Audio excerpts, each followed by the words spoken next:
সূরা ফাতিহা এটা সানা পড়বে কি না এটা মতনক্য আছে, পড়বে কি পড়বে না।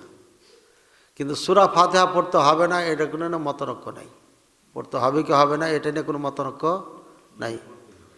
সূরা ফাতিহা ছাড়া কোনো সালাত হবে না, এটাই হাদিস। এখন কেউ যদি পড়ে নাই সূরা ফাতিহা ছাড়া, নামাজ হবে কি হবে না, এটা তো দোয়া।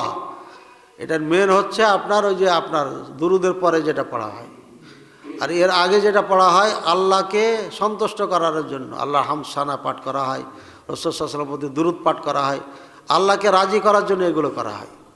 এরপরে যায় যখন বলি আল্লাহুম্মা গফির লিহাইয়িনা মাইয়িতিনা আল্লাহুম্মা গফির লাহু ওয়ারহামহু, এগুলো হচ্ছে তখন চাওয়া। এখন চাচ্ছি, আগে কাউরি থেকে কিছু নিলে ওকে পাম মারতে হয় না, পাম মারতে হয় আমাদের বাংলা ভাষায় যেটা বলে, ওকে খুশি করতে হয়, এরপরে তখন বলবো চাইতে হয়।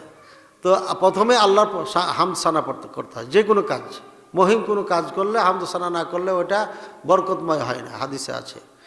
তারপরে আপনার দুরুদ পাঠ করলে দোয়া কবুল হয়, এই জন্য দুরুদ পাঠ করা হয় মাঝখানে, এরপরে ওখানে। কিন্তু সূরা ফাতিহা পড়তে হবে না এই মর্মে কোনো দলিল নাই, এবং এটা নিয়ে কোনো মতনক্য নাই।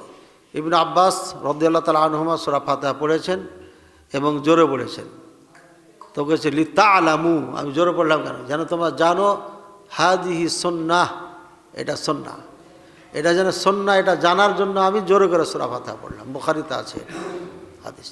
তো সুতরাং সূরা ফাতিহা নিয়ে দ্বিমত নাই। আমাদের দেশের হুজুররা কেন যে এর উপরে তারা মানে অটুট, যে সূরা ফাতিহা পড়তে চায় না, এটা খুব দুঃখজনক।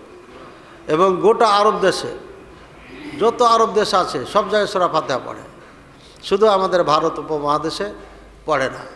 তো আমার মনে হয় এটাকে নিয়ে নেওয়ার কারণ হচ্ছে দেওবন্দ মাদ্রাসা।